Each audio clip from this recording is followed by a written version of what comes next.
Ahoy there, me hearty, so it is. Me and the Irie crew have come across a $1.5 trillion booty. 'Tis the time for ye old census to ensure that me shipmate Mr. Schmickles has the Medicare coverage he needs, especially after last week's shark attack. And Maskini Ponyoko can drum to her heart's content, knowing her county is well funded to supplement her low-income status with food stamps and SNAP benefits. Even my swabby, Lutin Lucy, can have the grants necessary to get an affordable education and stick to her more productive duties. But so it is, it can't happen unless ye set sail to ye old yonder web and go to 2020census.gov or mail your responses and respond before the booty disappears for another 10 years. And if ye be a stowaway, no worries to you. This be an anonymous survey that will harm you in no ways. Stand up and be counted today. Arr!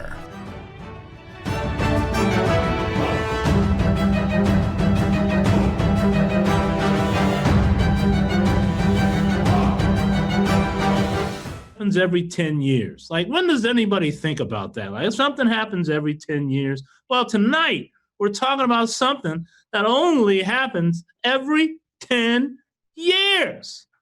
I'm excited about to talk about something that takes 10 years to talk about again. So, there's so many things I talk about every single day and every single year, but there's only one thing.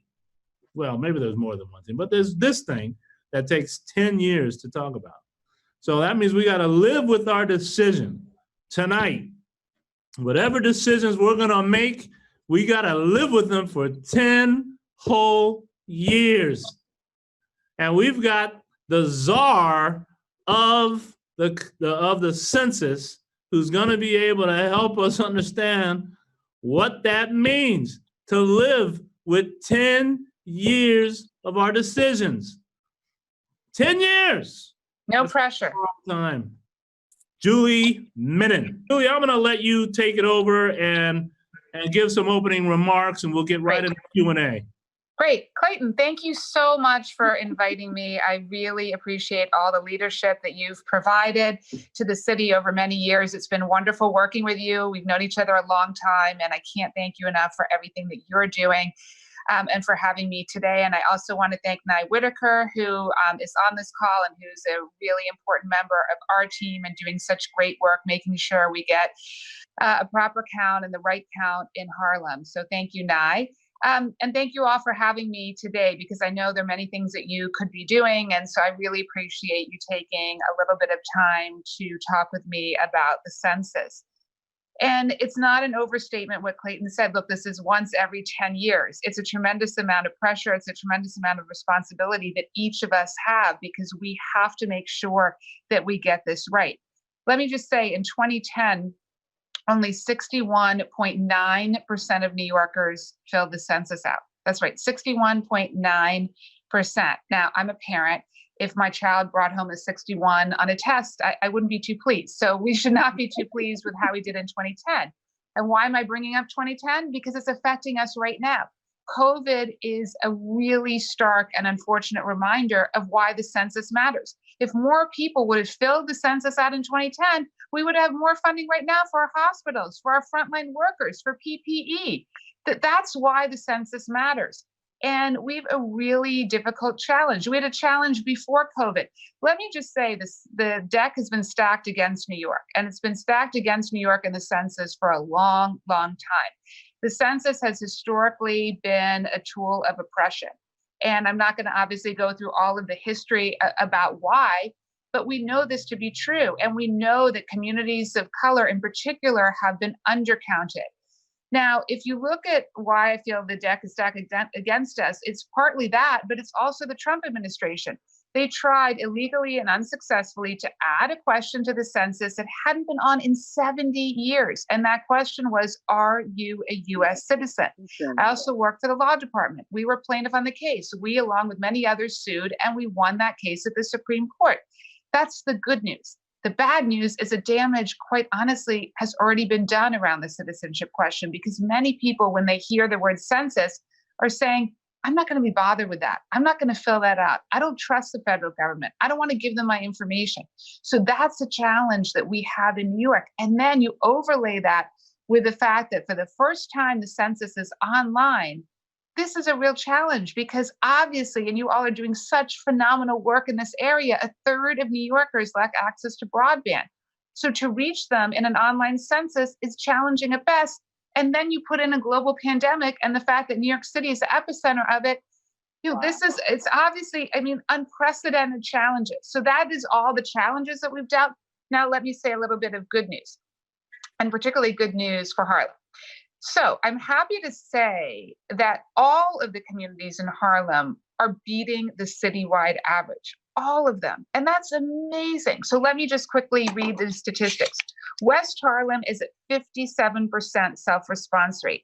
East Harlem is at 56.7, and Central Harlem is at 55.5. That is better than the city average of 52%. So every community in Harlem is doing better. That is the great news. The other really good news is we as a city are doing better as compared to the country than we did in 2010. So in 2010, we were 14 points behind the national average in self-response. Wow. Remember, the census is a national competition. So we were so far behind, 14 points behind. Right now we're 9 points behind, so we're still behind, but we're 9 points behind as opposed to 14. So we are catching up to the nation. Now, part of the challenge we have with COVID is that we could not have the 300 pop-up centers with computer terminals that we had planned before COVID. We will be able to have them soon once things fully reopen. But to reach those New Yorkers that lack access to broadband, we've been phone banking, we've been text banking, we've texted 5.6 million New Yorkers using Hustle, a peer-to-peer texting platform. We've phone banked over 600,000 New Yorkers. So we're reaching people. We're also advertising. Hopefully people have seen our ads. We've had a lot of different ads, some celebrity ads like with Cardi B and with Alicia Keys. So hopefully you've seen them on TV. But then we have a lot of ads in digital ads, radio ads. We're advertising in 24 different languages, a lot of different ads that are hopefully resonating. But the challenge really that I wanted to ask all of you, and Clayton and I were talking about this right before we started this, is to ask all of you, well, first of all, if you haven't filled the census out, please just do it while I'm talking. You just go to my2020census.gov, takes a couple minutes, you can be done with it. But please commit on this call to getting 10 New Yorkers that you know this week to fill the census app. Post something on social media about the census. Send a blast email to everyone in your network to urge them to fill the census app. There's nothing like having someone you know say, hey, have you done this? This is really important for our community. It really matters. So there's so much more that I could say about the census. I could literally talk for hours about it. I'm going to pause for a moment and just turn it back over to Clayton to see, does he have any questions for me? Or does anyone else on the call have questions for me?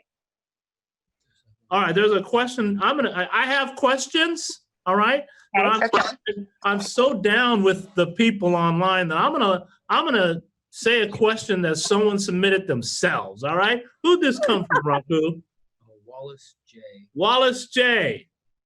And what's it say here? It says, I was just talking to my friend and a lot of people do not know how to complete it. All right, so if you didn't hear Raku, soft-spoken, and I'm not. So the point is, a lot of people don't know how to fill out the 2020 is what one of us, I'm sorry. Walt, go ahead, Walt. Where are you? Can you hear me? Oh, I got you. Go ahead. Yeah. Hi, everyone. The thing is, I was just talking to my friend, and I asked him if he filled out the census, and he doesn't know where to fill it out. A lot of people need the URL to complete the census. Is a thing. If we can possibly advertise it more on social media or through Eventbrite or something like that, that would be a good thing. Yeah, go ahead, Julie. Absolutely. I love that idea. So I'm going to have a member of my team, I believe Arthi's on this call, or Nye, if they could put into the chat box right now. First of all, the URL is my2020census.gov, but we have a whole social media toolkit that has all sorts of amazing graphics and images and content and things to push out on the census. So if someone on my team could put that into the chat box, that would be great, so that everyone has access to that. Because I agree, we want to make sure that everyone knows that. We're running digital ads all the time. We have a huge amount of digital ads that are out. I should mention right now, we're also running a contest where every week we're giving away $1,000 of free food delivery from Seamless. So this is a partnership we have with Seamless, the food delivery service. Every week, one person will win $1,000. We're running the contest for 10 weeks. All people need to do is fill the census out. So we have a whole social media toolkit on that people can push out. And once people email us the confirmation that they filled the census out, we enter them into the contest. So we've had 2 winners so far. We have 8 more to go. Super exciting. But that we can share that content as well. I'm gonna have to resubmit my census to get that $1,000, man. Come on, that's amazing. That's really cool. Very cool incentive. So yeah, hopefully someone on the team, my team and your team, or both, will put something in the chat that everybody can copy, and so forth. Nye, if you're online, you can do that too. Put it in there. Let me go to one of my, I'm sorry, go ahead, Julie. Oh no, the only other thing I'd say about filling out the census that a lot of people don't know. So some people will say, well, look, I didn't fill the census out because I lost the mailing, or I can't find the code that was in the mailing. Now, the code is a sense of like tremendous confusion. So the federal government, when they first mailed to you the form about the census, it tries to encourage you to fill the census out online. And it says, go to my2020census.gov and enter this computer code. Right. Big secret, you don't need the code.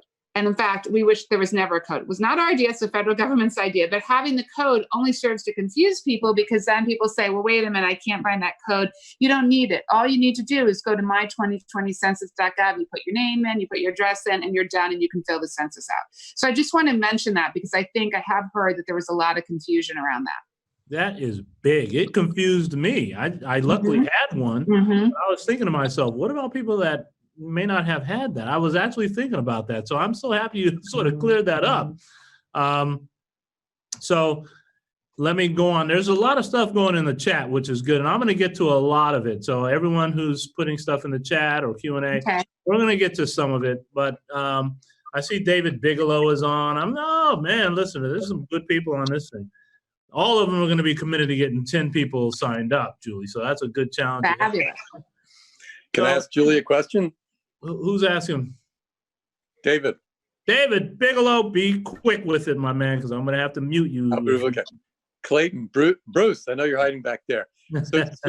So Julie, assuming you get, we're able to get a great increase, and you're up to, I don't make up a number, 75%, 80%, and at some point you max out. What, this is sort of the, like, what can we do to help you with presumably the assumptions that you make to, to show the census that we believe, statistically speaking, there's this many people undercounted? Like, how can we affect that? So that's such a great question. I love that question. So first of all, yes, you're correct. Not everyone, you never get to 100%. Like, people say, oh, we need 100%. Look, we'd love to get to 100%, but the fact of the matter is there are always some people who do not fill the census out. So what happens in that situation? The federal government does something called imputation, where then they try to impute the people who have not filled the census out. That's really problematic. And it's problematic because their data that they're looking at is usually wrong. And it's not as accurate as someone self-responding. So I'll give you an example. In 2010, 1 million children under the age of 5 were left out of the census. They simply were not counted. And they were not counted because either you had the federal government going out and door knocking and trying to get people to fill the census out. And when that happens, it's not always as accurate because the door knocker might not reach someone. And so they might ask a neighbor, hey, how many people live in apartment 10A? And that neighbor might be like, I don't know, 1. And there could be 5 kids living in that unit. So that's the problem. Like, we don't want it to get to that point. So when you say, like, how could you help? The best way to help is get everyone to self-respond to the census, not let it get to the door knocking stage, not let it get to the imputation stage. So I'm sorry that was a really long answer, but it's such an important question, and I'm really glad that you asked it. Well, these are the kind of questions that we don't always hear the answer to. So it's not a long explanation at all. It's the kind of information we need. And to follow up on that, I'll ask a question here, which is a little bit different, actually. Boy, there's a lot going on in our country, particularly around this movement of Black Lives Matter, Right. of that nature. Right. Does census have anything connected to that, or anything that, implications around that? Absolutely. I mean, the census is a civil rights issue, whether it's the history of the Three-Fifths Compromise, whether you look back at the history of the census and the fact that it has been historically used as a tool of oppression. This is why, when people say, well, why is the census important? Well, the census is important because communities have been completely marginalized by the census. They've been overlooked. They've been under-resourced. The census is a fight for power and for resources. We're literally fighting for our fair share of over $650 billion. And so Black Lives Matter is so important at this moment. We need something actionable to take, and the census can be a huge part of that discussion. So I'm, really glad that you're asking that question, because we want to make sure that everyone understands of how this historically census has been used and how we now need to use it as a tool of positivity to make sure that our communities are counted and not under-resourced and not overlooked. And by the way, everyone, happy Juneteenth. Okay, so we may not, let's not forget that, right? And some of us are free. We're free. All right, so anyway, what's happening? Let me ask a question, Julie Menin, which is not on any of these papers, so hopefully it won't throw too much off, but money-wise, right? Is it a scaling thing? Like, if we have 60% counted, makes a certain threshold, or is it a pure number of people in a state or in a city? How does it break down on a number basis? So it's a great question. So I'll give you a couple examples. So New York State derives $74 billion a year in programs that relate to the census. For New York City, like, if you just take public education alone per year, we receive $1.5 billion a year in funds for public education.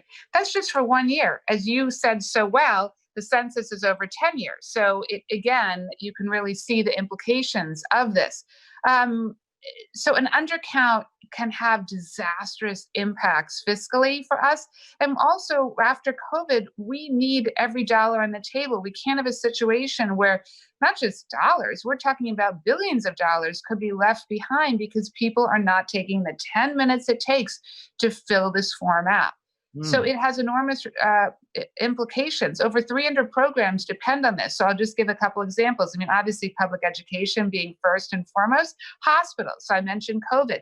When you think about it, one day there will hopefully be a vaccine for COVID. The New York City Health Department looks at census data to determine when they're ordering vaccines. So, for example, when there was a measles outbreak in parts of the city last year, the health department looked at census data to say, well, how many children live here? How many vaccines do we need to order? This is not a time to be invisible. This is not a time to not be counted.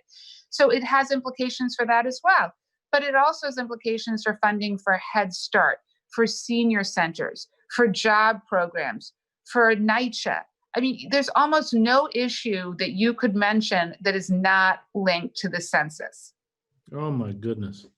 This is almost scary listening, but it's also inspirational. We can do something about it. That's what's really cool. Like, this is we can do something about this, and I love that. There's a real goal here. In that same sort of vein, I'm looking at a couple of questions here. I guess one of the ones that's most intriguing to me right now is timeline. What is I know it's sort of basic, but given COVID and all this other stuff, all kind of deadlines have been pushed, whether it's taxes, whether it's whatever. Yeah. So I'm curious, is there any updates around that? Yeah, good news is the census deadline has been extended from the summer to October 31st. This is really good news. We needed that time. The city asked for an extension. We got an extension. The whole country got an extension. And we in New York really need it because we were the epicenter of COVID. We were harder hit than anywhere else. We need to open these 300 pop-up centers. We need to have in-person contact with folks across the city who have not filled the census out. And so there's going to be no substitute for that. So the sooner that happens, the better. But having to October 31st is really going to make a difference to our efforts. So we're going to get there. And those that have not filled it out, we're going to be able to reach. Oh, that's great. That's great. Let's get back to our community and the people on this call and what our soldiers can do out on the battlefield to make this happen.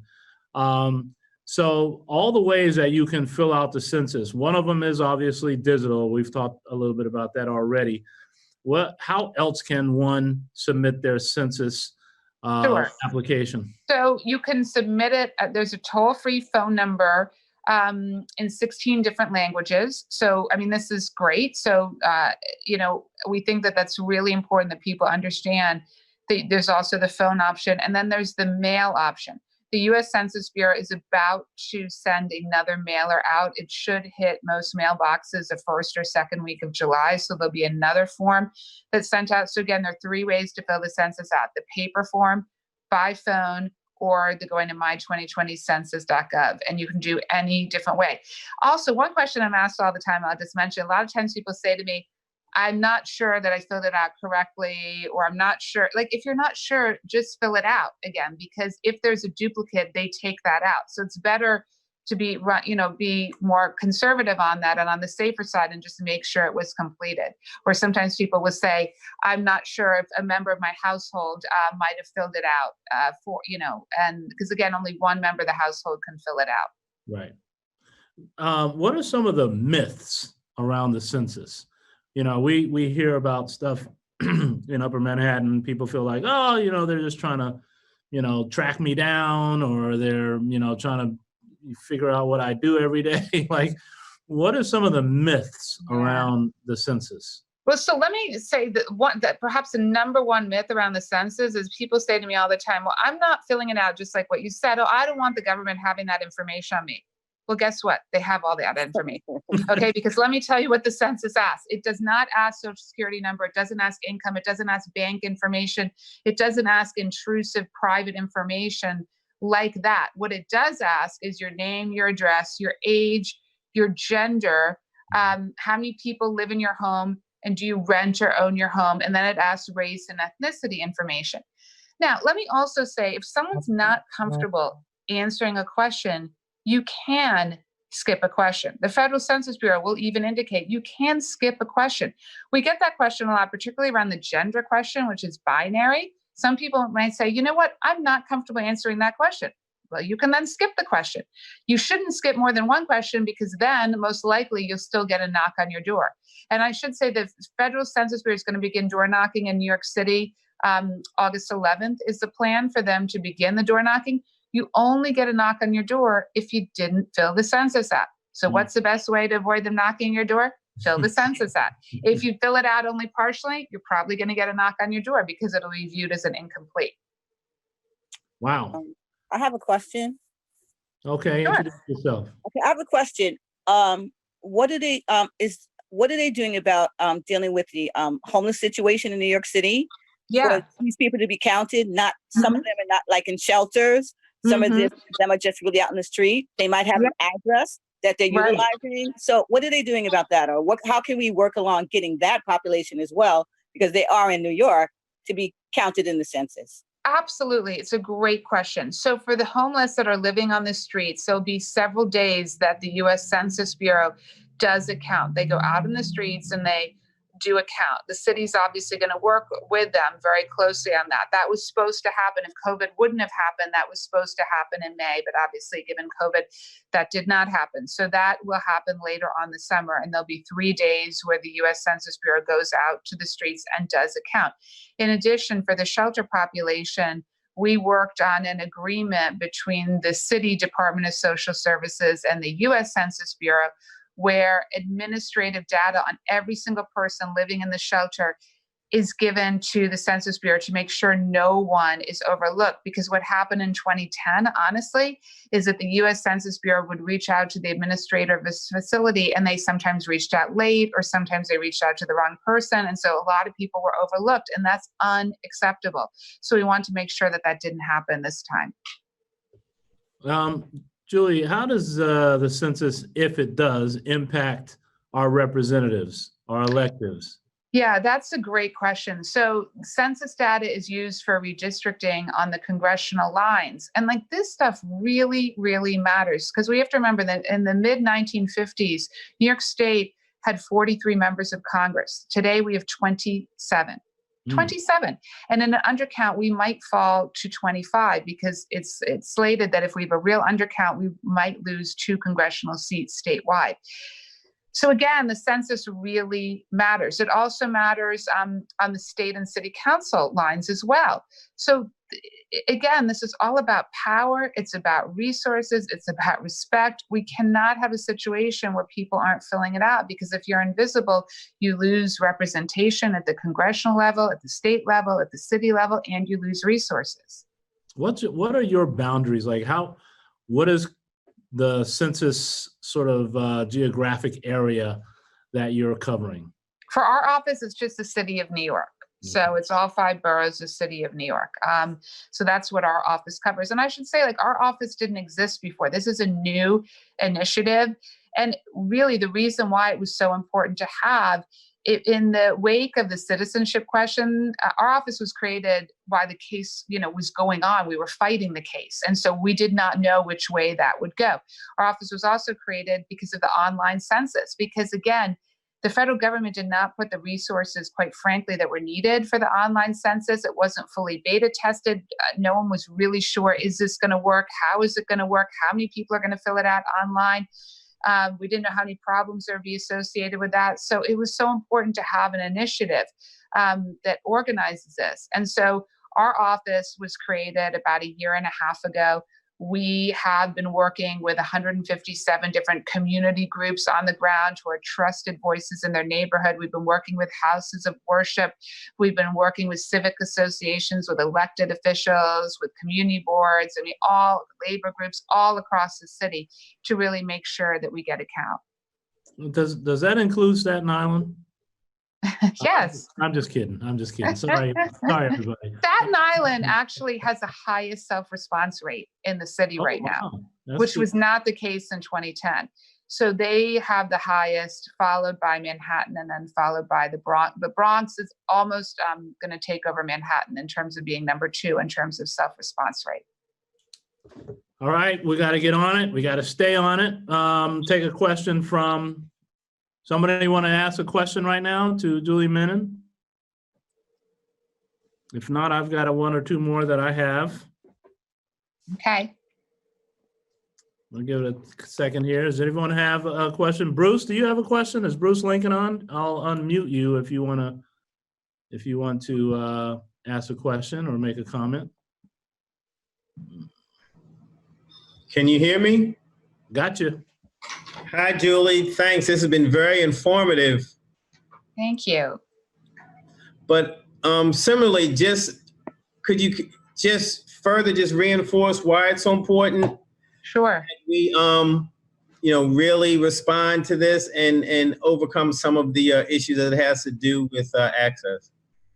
Yeah, absolutely. So, I think perhaps maybe I could give an example. So, Clayton mentioned that I chaired Community Board 1 for 7 years. And so I was chair of CB1 when the census last happened in 2010.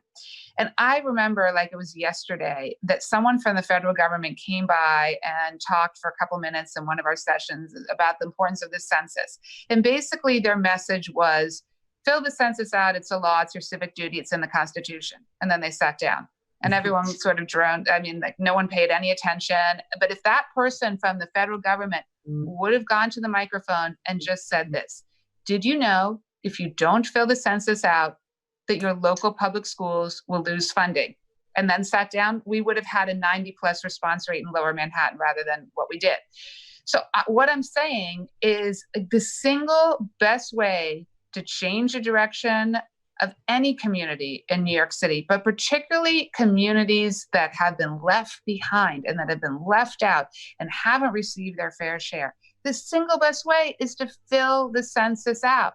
It's that simple. It's a national competition. So for every New Yorker that doesn't fill the census out, where does that money go? It goes to other states. And let me just be totally frank. Because of the battle around the citizenship question, we have a situation in New York where immigrant communities and communities of color are on the front lines of perhaps being undercounted. And we're seeing that in cities across the country. So where does that funding go? Where does that congressional representation go? It's going to red Republican districts across the country. That's what the census is about. It's literally a democratic fight for fair share. And we can't have a situation where once again, our city is left behind. And our city is going to need this funding after COVID more than ever. I think I asked this before, but is it a number or a percentage that the government looks at? Is it saying a number or a percentage? It's by person. So basically, they look at the number of people. So let me give an example. Public school education. So again, I mentioned 1.5 billion. It's a per person allocation of how many people, how many students. Senior centers. So for those of us whose parents are using senior centers funding is based on, well, how many seniors are filling the census out? So if thousands, tens and tens of thousands of seniors are invisible and not filling it out, that's a problem for the funding. Or the example I gave before of 1 million children, and that's a nationwide, not a city number, a nationwide number, 1 million children under the age of 5 were left out of the census in 2010. That child who then is not eligible for Head Start funding, they're simply invisible. When that child enters into the school system, it is not until they're a sophomore. So if they were a kindergarten when they were overlooked, now suddenly they're a sophomore before they're starting to get that funding again. That's what the census is all about. And the amazing thing is for even people who are really civically engaged, who say like, I'm super involved, I'm civically engaged, I vote all the time, I'm so involved in the city of New York. The number of people I talk to who don't know that about the census or don't realize how much at stake, it's tremendous. That's, one of the many reasons we've had a low response rate. And the other problem, honestly, we have with COVID, we have so many problems regarding COVID, but another problem we have, and I just want to challenge everyone on this call, is I hear from people all the time who've been displaced because of COVID. Okay, they've been displaced and now we have to reach them. They might not have received their mailer, or maybe they're staying with their sister in an apartment and they're not getting that mailer. We need to reach them and tell them, you got to go online and you have to fill this out. It is that important. Wow. So we're certainly going to get more money than Montana, right?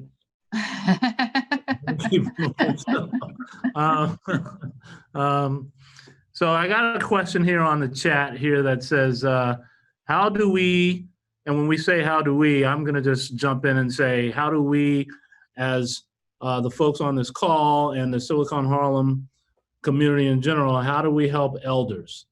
As you mentioned already, but basically, how can we, just as a movement, try to help these people get their census in? That is so important. Like, I think about my dad as an example. He has dementia. He's homebound. I obviously had to help him fill the census out. He wouldn't have filled it out otherwise. Like, we have to help our elders. We have to help the seniors in our community. We have to make a commitment to double down to make sure that they are not overlooked. So having everyone say, I'm going to think about every senior that I know in New York City, every single one. I'm going to call them. I'm going to help them fill the census out. I'm going to make sure that they fill it out. That's so important to make sure that that happens, because otherwise it won't happen. How do you know, Julie Menin, how do you know the number of people in New York City? What databases are you using to determine what our goals are? Yeah, no, that's a great question. So first of all, we have an amazing Department of City Planning demography department. They've done censuses every single time. And so they keep data on the number of people who reside in New York City. And they use all sorts of databases to determine that information. And if you speak to them, they will tell you point blank that if we let the census get to the door knocking stage, if we wait, because remember, it's not the city that's door knocking. Let me be clear. It's the federal government who sends out thousands and thousands of workers to go knock on the door. If we wait to let that happen, that is bad data for the city of New York, because again, it's how children are overlooked, seniors are overlooked. It's basically vulnerable communities that are overlooked. So we don't want that to happen. We want to make sure that everyone self-responds to the census. But the reason we know how many people live in the city is based on all these data sets that the Department of City Planning, as well as the US Census Bureau looks. So the other thing I should say, and without getting like overly wonky on this, but the US Census Bureau sends out something called the American Community Survey. It's sent to between 2 and 3% of people across the country. Many of you might have received it. It is a super long form with dozens and dozens of super intrusive questions. People hate it. They never want to fill it out. But that census gives the US Census Bureau more information to create these larger data sets. The census, let me be clear, that we're talking about is literally 10 simple questions, and there's not those kinds of intrusive questions on it. But our census is so important because it's about the funding and the representation that we've been discussing. Another question that was on the chat was, I got to tell you, it seems to me, every person I've met that's working with you on this are excited and they have good energy, like Nye Whitaker and others that I've met. I mean, Nye worked for me for a little while, and I know her energy, but everyone I've been meeting have been like very excited and positive. And so there's been a question asked in the chat: are there any other? Can people still apply? You have your team built, so you don't need anybody else, whatever. But they're asking if there's opportunities to join up. Look, we would love that. I mean, please contact us at nyc.gov/census. We would love that. We have an amazing team of people who are really dedicated and passionate about helping New York City and getting a proper count. So yes, we would love that. Please reach out to us. So there are also as well a lot of volunteer opportunities. So we do text banking and phone banking every single day. If you want to host a phone bank, if you want to host a text bank, our team sets everything up. It's super easy to do. We'd love to work with you. So if you want to volunteer with us, again, you just go to nyc.gov/census. There's so many opportunities to do so. And then the US Census Bureau is still hiring. So they still have a lot of open positions and they are hiring. So someone from my team can put in the job link there if people are interested in those jobs. Outstanding. And it's super helpful people apply to those jobs because, again, there's nothing like a trusted community leader to be helping to spread the message about the census. That didn't happen as much in 2010 because in 2010, the federal government had a contract where they brought in a lot of folks from other states to come knock on New Yorkers' doors. You know what? That doesn't work. Like, we need people within the community, neighbor to neighbor contact. That's so important. How do you think this is going to ultimately impact startups and small business owners? We're finding that COVID has been devastating. We've lost some of our favorite locations here in Harlem, and there seems to be no stopping people losing their businesses. So how do you think will there be an impact on that moving forward in the future? 100%. So businesses use census data. When businesses are determining should they open up in this location versus that location, they're generally looking at census data to say, okay, this is how many people live in this community. This is the demographics that we need, all sorts of information. Like if it's say it's a daycare business, they need to know how many children are living in the community. I mean, census data is a tool for all these different decisions. So if the data isn't there, if large parts of communities are completely overlooked, that's going to affect businesses making the decision to open up a business in that neighborhood. So again, there are huge implications to that. We can't have that. Okay.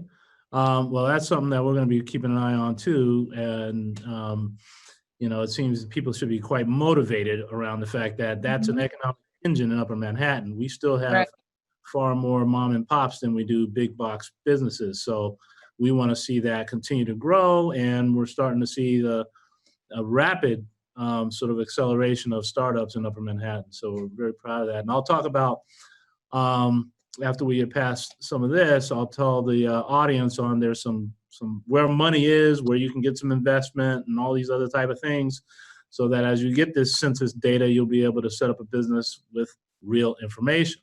Mm-hmm. That being said, as you look forward to the future, right? And when I say the future, by the October 31st date, Right. what would be you put a challenge on each of us to do 10 people, but what would the percentage you would like to see us hit by a certain milestone? You know, I get, not just us, New York City in general, but certainly Upper Manhattan. It's such a great question. And I get asked all the time, like, what's the number? What's the metrics for success? And what I always like to say is, I just want to make sure every neighborhood in New York City beats their 2010 number. If we got every single community across the city of New York to beat their 2010 number, we would have a great result in New York City.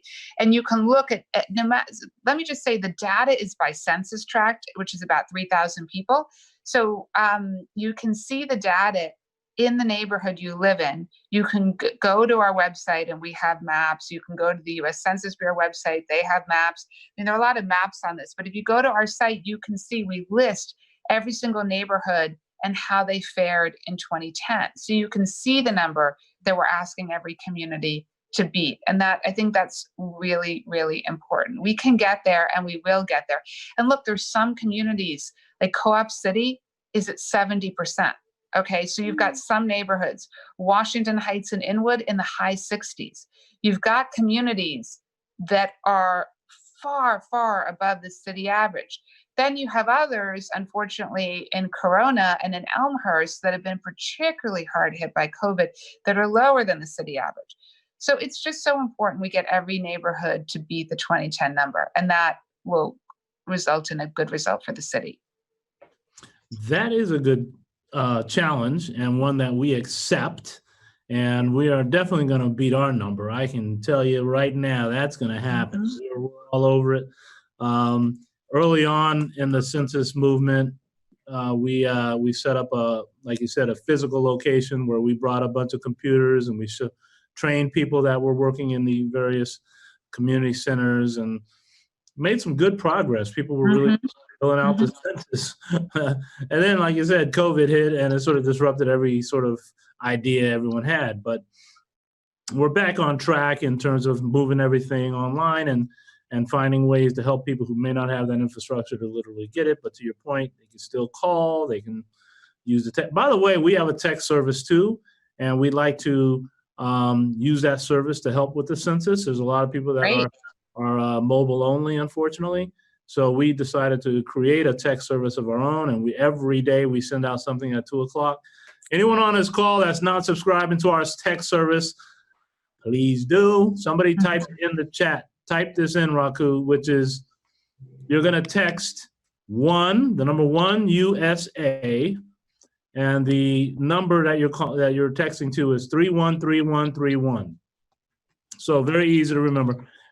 By the way, with that text service, not only will you get a message every day, but you also can utilize that text service to find out where coronavirus cases are around the nation and around the world. So we're pulling on a variety of databases to provide that information, and you can even ask a question. My point, though, Julie, is we would love to be able to take some of the messaging you're using through whatever means, including text, and we'll add it to our rotation as well to make sure that more and more people are getting access to that information. Thank you. That'd be great.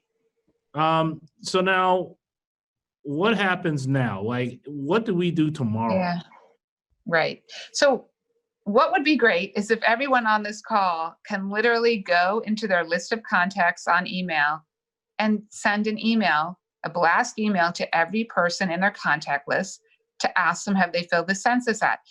If you want us to send you the language you can use, we can put that. Arthi, if you could put that in the chat box, we could give a sample letter and you can, revise it as however you want, but it can have sample language that you can use with all the links of how you fill the census out. That would be a great first step. And then commit to posting something on social media, on Instagram, on Twitter. I should mention, we also are doing these great chat groups. So whether it's in WhatsApp or WeChat, we're using all these different apps where we've got community leaders having conversations about the census in these different chat groups. So we can also post information about that as well, because those are really, really resonating. Oh, that's outstanding. I mean, well, you know, listen, we know you're a superstar, so you're not missing anything. I'm just so happy that you're in this job.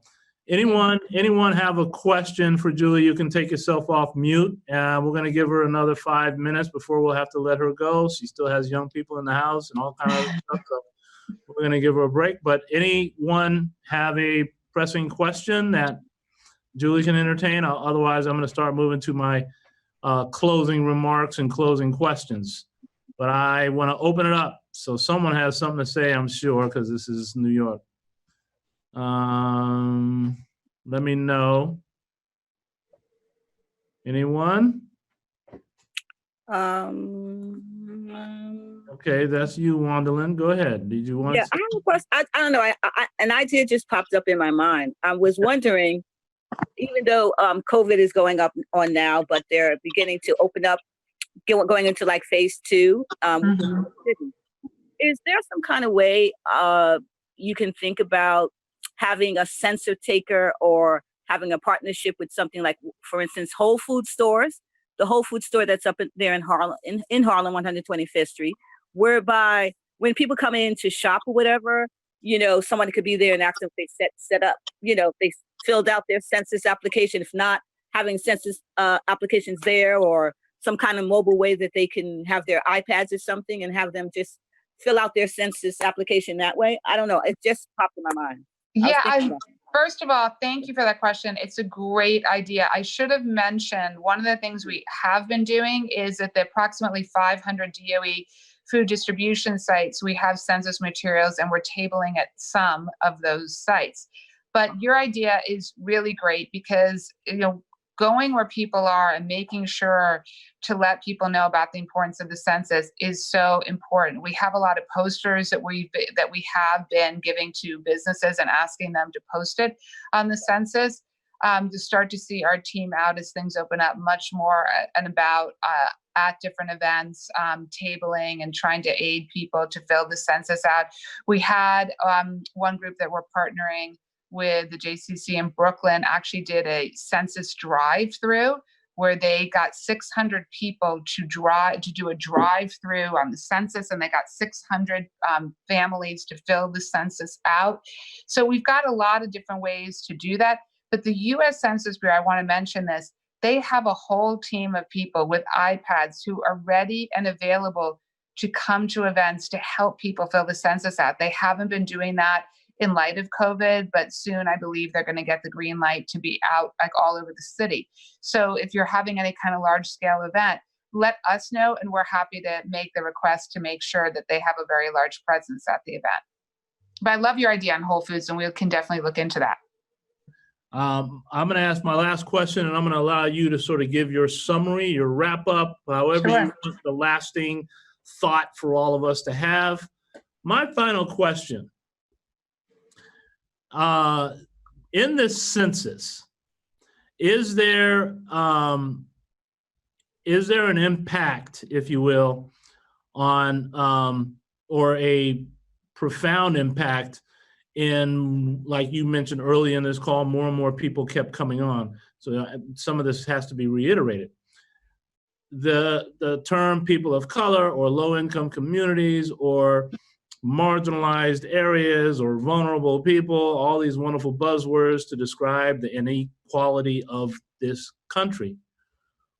Can the census change some of that? Can the census literally bridge those or close those gaps that we see in health, that we see in education, that we see in economics and wealth? These gaps have been systemic, to your point, since the Emancipation Proclamation. Right. You know, this is not new. Happy Juneteenth, everyone, by the way. Juneteenth, we're all free. But, you know, there's a lot of still problems and systemic problems. If you can sort of wrap up some of your comments and address that in your own way, and we will be so happy. Absolutely. It's such a great question. We know that there's obviously systemic racism, whether it's in the educational system, in the healthcare system, in so many institutions, and in institutions and issues that are affected by the census. So what do I mean by that?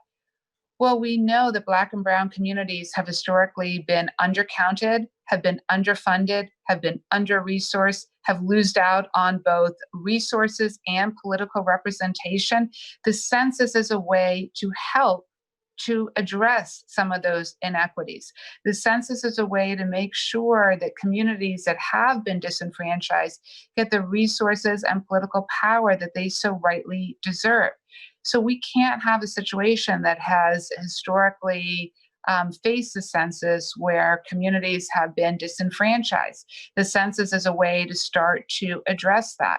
So that's why we've got to get the word out. We have to make sure that everyone understands that, and that understands that filling the census out is a way to make sure that their community gets the resources, whether it be for Head Start, whether it be for Title I funds for school, whether it be for senior centers, whether it be for, I could mention 300 programs that depend on the census. Medicaid, I mean, Medicaid, it is such an important program, and yet it is linked to the census. So if people aren't filling out, we're going to take an enormous hit in terms of funding for Medicaid. So this is why the census is important. And it's also, again, about congressional districting, about districting on the city council lines, the state lines, making sure that communities that have been left out are getting their fair share. That's what the census is about. It's really a fight for fair share. Let me quickly say that, that's the kind of message we need. And I say that to everyone on this call. This is a call to duty. You cannot complain next year or the next 9 years after that if you're not putting in the effort, not only for yourself, but for your neighbors and for all of us here in New York City. It's unreasonable for us to be complaining if we don't do the right thing, which is within our own power, which is to make sure that we are counted. And so from there, Julie Menin, if we take on that responsibility and we're very diligent about getting that done, are we also bringing our voice to the city to say, hey, we did our part, make sure we're getting our piece of the pie? Is that a second wave that has to come through, or is it just happens because they see the data? No, I think that's exactly right. You don't want a situation where anyone is invisible. And that's what the census is. It's like if you sit down and say, hey, I'm going to skip this, I'm just not going to be a part of this, then you become invisible to the whole system. And like, why at a time like this, we can't have that. And so this is why it's so important. And they're also, and I mentioned this before, and I just, I really feel like I got to say this again, is COVID. Okay, COVID also laid bare all the inequities and the fact that the inequities in our system. And so again, we have to make sure with COVID, one day there will be a vaccine. We can't have a situation where we don't know where people are in the city and where people are left behind. And then those inequities then are manifold and they keep on going and are perpetuated. So it's so important to just take the 10 minutes to fill it out, and then to go a step further, make sure that everyone takes the 10 minutes to fill the census out, because it's about actually owning this and taking responsibility, not just making sure that you fill it out yourself, but then taking the extra step. I mean, look, New York, whether it's New York City or New York State, has a very low voting turnout compared to other cities and other states. It's abysmal. So if we just look at voting data as one sort of touch point, it's really a bleak picture. So when we talk about the census, we don't want to then perpetuate those same problems. We want New York City to be at the front end of this, to make sure that New York City in this national competition, that we outpace other cities and other states. Wow. Hey, you've said a lot tonight, and I think we might be wearing you out, but I'm just saying, who do you right now have to report to? Like when you're talking about this in the government, like who are you talking to? Is it the mayor? Is it the federal? Like who are you talking to? Well, obviously, as a city official, the mayor, who is obviously in charge in terms on the city side, I will say we have a very good relationship with the regional Census Bureau, because a lot of people said to me, well, wait a minute. You guys, I work for the law department. We sued the Trump administration on the citizenship question. We won. And so a lot of people said when I took this job, well, wait a minute, you sued, you won, but now you're going to work with the federal government. Well, yeah, of course we're going to work with the federal government. The federal government is the one that's doing the census. And I will say on the regional level, on the local level, the folks that we're working with really want to get a proper count. These are not people who are subscribed to Trump ideology or Trump appointees. These are people who've actually lived through many censuses. A lot of them were in the Obama administration working on the census. They just want to get a proper count. So we have built a very constructive relationship with the local U.S. Census Bureau, and we work with them all the time. All right. We have taken as much time as we possibly could out of you, and I'm gonna wrap it up for you. Everyone else can stay online. We will talk a little bit more about sort of moving forward as a community. But Julie, any lasting thing you want us all to remember? Well, Clayton, thank you so much for having me. I mean, this was a great discussion. I love these questions. They were really incredibly thoughtful and thought-provoking. And so thank you all for being a part of this conversation. Thank you for your commitment to the census. Thank you for your commitment to New York City. We really, really need it. And I think, and we kind of didn't touch on this, but it does strike me that at this time, like a lot of people think, so many things seem outside of their control. So many things, like particularly, I will say with COVID, a lot of people feel helpless, or they feel that things are happening that they can't really control. But there's actually one thing you can control, and that's filling the census out. It is the single best way to help New York City in perhaps its greatest time of need. Ahoy there, me hearty, so it is. Me and the Irie crew have come across a $1.5 trillion booty.